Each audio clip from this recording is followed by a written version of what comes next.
પછી બીજું શું દેખાય છે? આઈસ્ક્રીમ વાળા ભાઈ. તમને આઈસ્ક્રીમ ભાવે છે?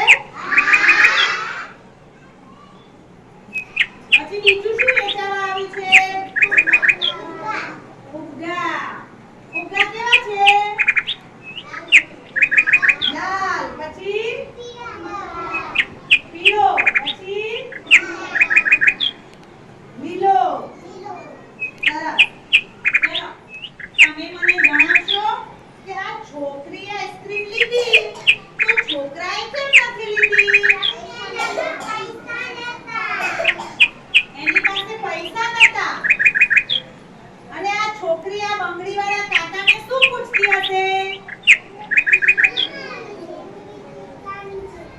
બંગડી